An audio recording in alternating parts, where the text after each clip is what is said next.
Hi, my name is Christina Rusnak. I'm a composer, and I've been part of this Composing in the Wilderness program since 2012. I was in the very first inaugural group of this.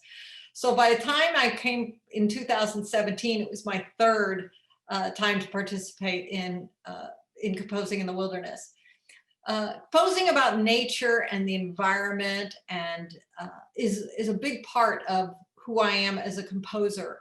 I was an art history minor, so I do have a good grounding in art.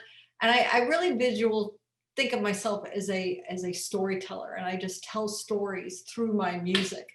I've had several artist residencies in different national and state parks. I've been hired by the U.S. Forest Service for the Wilderness Act 50-year anniversary of that. So when the suggestion was for the artist to work on my piece Tundra Tapestry, I was just thrilled at the idea of it, and I really feel that Charlotte and Nancy have truly captured the essence of what I was looking at and how I was trying to interpret the landscape through music. It could not be more perfect, and it was just wonderful. Hi, my name is Charlotte Bird.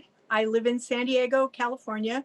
I work primarily in textiles, both art quilts and sculptural work. I'm a hopelessly visual person. I think in pictures, and working with Christina's music, it immediately sent me to images of the tundra in Denali Park. I've spent many summers in the park hiking and camping and backpacking. Much of my work in the last several years has been around lichens and mosses and fungus and the herbaceous plants of the tundra. In listening to Christina's composition, I must have listened to it 20 times. And as I listened, I wrote down what I saw as it played. And I immediately thought of the 1 meter square plots that researchers use to identify and catalog the plants in a particular location. Without much thought after that, I began to compose a square quilted image looking closely at the ground, the lichens and the moss covered soil, the rocks, the fungus. The bass clarinet is that mycelia thread under everything. The flute and bass flute are those delightful identifications of what's growing. And that's pretty much how that piece went together. Hi, my name is Nancy Hausle-Johnson. I'm a tile mural artist here in Fairbanks, Alaska.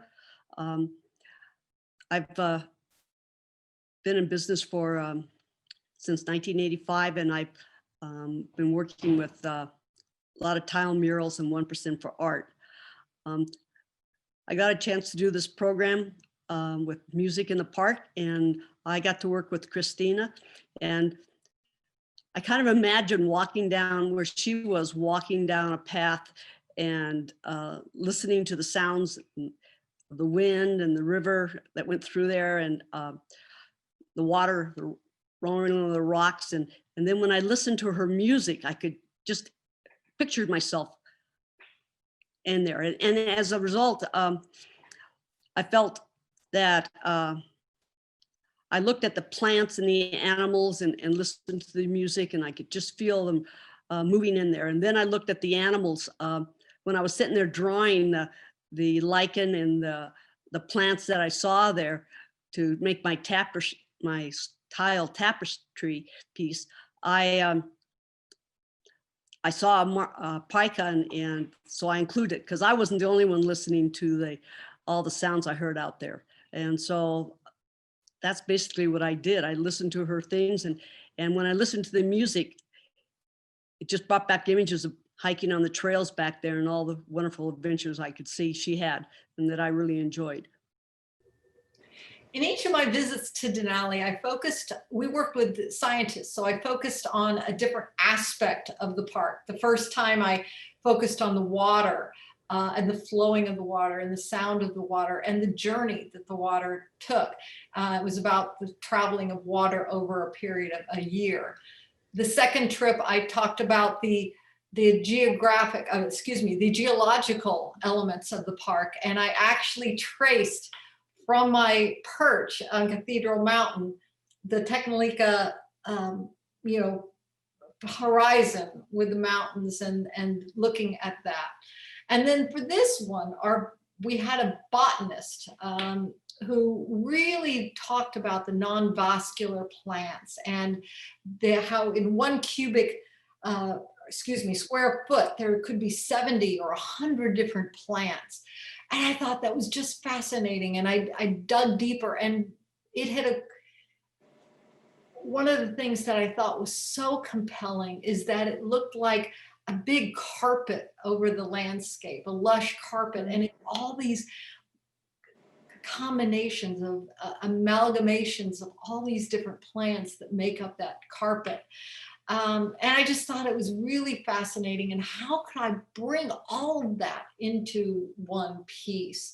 And with the biologist, the botanist, she really focused on this below what we see, how it starts a foot or so below what we see, and then it just rises up into the vascular plants and the bushes, etc. And I thought that was a really cool way to look at it. And so that's where I start really, really low in that bass clarinet. Mm-hmm. I rise along, and at the top, near the end of the piece, you have all these flowers glistening, looking for the sunlight, trying to reach up to the sky. And I thought I ended my piece more in a higher register of pitches, kind of just as this growth, and that it happens year after year. You have the snow, and then it happens again, and everything, the plants rise up. And then of course some never do, they just stay really close to the ground. But that's what I was trying to convey in this piece. I'm most interested in that space, the kind of open spaces between the boreal trees and the open, very low tundra. And so that's sort of where I was focusing, was on those lush, little tiny lichens and what are they called? Continental soldiers, the tiny, tiny little cups of the lichens, and the shelf fungi that collect on, that grow on trees and dead down trees and stuff. Like you, I have spent a lot of time looking up the Tectonic River, and it's one of my favorite places, just being just off the river bar, on those kind of benches where in the sunlight there are larger flowering plants, and then you get closer to the trees and things get smaller and smaller. But the bass clarinet was sort of where I went with that understory of the filaments of the mycelia that, so you just basically, you gave me the picture.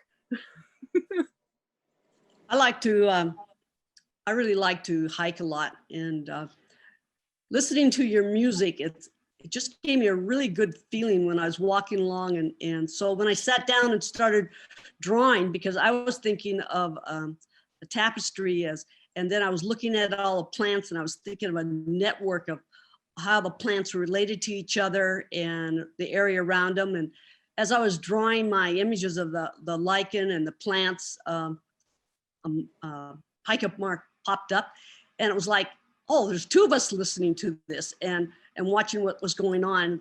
And I ended up taking the tiles and making them like into a quilt squares, and I put the pike in the middle because he was listening to all of it too. And the music just gave me a really good feeling. And when I came home after doing the drawings, I'd listen to the music and I just think back again where I was and all the images and experience I had when I was walking out there. And I thought of you out there writing your music.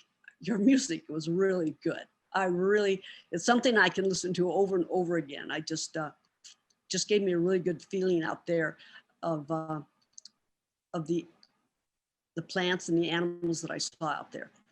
So, and then I took what I had and saw, and then I put them onto tiles and crossed my fingers that it come through the firing. Okay.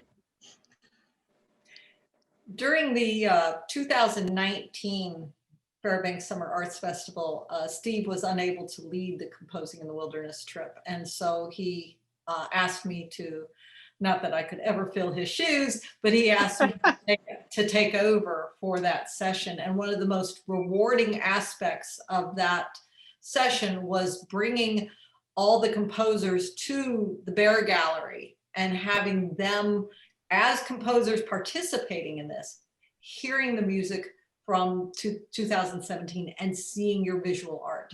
As I mentioned in my introduction, what I expected to be an hour was over 2 hours, while all the composers were very, very inspired. And one of the things I've noticed with visual art, because I mean, if I won the lottery, I would just go to see art all over the world. That's kind of what I would do. But one of the things you don't know as an artist, or as I don't know as a composer, is the impact that our art has once it leaves us, or once the purpose for which we've created it is fulfilled. So that's one example. Another example I want to share with you is a friend of mine is also, she's a flutist, and she also does, she's a visual artist, but with threads. She does all these different things with threads. And she liked the piece so much. She says, "Can you reorchestrate it?" And I said, "Sure." And so I reorchestrated it for English horn, flute, regular flute, and violin. I mean, excuse me, and yeah, violin. No, excuse me, cello. Cello, English horn, and flute. And it's exactly the same, and yet it's so different. And what it has enabled me to do is, because I have two versions of the piece, I have both of your images as the cover for my music. And oh, so how lovely. That was a great way, because now I carry it through. And what this experience has really done is it's encouraged me to work with other visual artists. So if you were to go to my website, you see nearly a dozen. I mean, I have images for everything, but I mean, a dozen done by real artists, not just photographs by me. But it's been very inspirational for me to work with visual artists, to really help convey to not only other musicians, but to other people who maybe aren't musicians, but are interested in the story. As I said, I'm a storyteller, interested in the story, to get a better understanding of some of the inspiration for that. And I think that's what both of your pieces do so well, is they really tell the story of what this piece is about. And that's just been fabulous for me. I remember when as a group, we first saw everything together. And I was struck, and I'm struck again, because I'm looking at the catalog, at the name of your piece, Christina, is Tundra Tapestry. Nancy's is Tundra Network, and mine is Wilderness Mosaic. They all fit together. It suggests to me that we were all pretty much on the same wavelength in our respective ways of doing things. We were all just blown away when we first saw all the pieces and listened to the music together. It was like, wow, we all sort of got it. And it was really nice being able to go up and see the art and be able to go up with your phone and actually hear the music that inspired us to do the art. I mean, I just think that was a wonderful idea that they had on that. Yeah, that's been inspirational for me for some other things to use music or sound, collections of sound as an addition to the visual things. Yeah, this whole project was a remarkable kind of jumpstart for me to start changing my work, to be more storytelling. I really appreciate your talking about the storytelling aspect, the sort of narrative aspect of what you were thinking about when you composed it. One of the things, go ahead, Nancy. I was similar to her. I think working with the composers and then also working with scientists through the ITOC show we've been in, it's made me change at looking at my art in a different way. And like telling a story. It's so much more rewarding coming up and telling a story or being able to explain something with the art. And I really enjoyed that aspect of this project. And I think it's something each of us can take further. Into other aspects. When I was working with the Forest Service for the Wilderness Act, we had the visual artists there, as well as we picked out parts of the music, just very much as what you all were doing in creating your art. We picked it out for the audience and really pointed out different aspects of the storytelling aspects, and they could relate it to all the visual art that was there in the gallery. So it's something each of us can take with us and do even more. Yeah. I do a workshop called How Composing for Nature, and how what the values we have. And I think we all have equal values for the landscape and for Denali and for other places, places of nature, how our art can actually advocate for these places and can serve as an advocacy tool. And I think that's very powerful. Our art is very powerful in that way.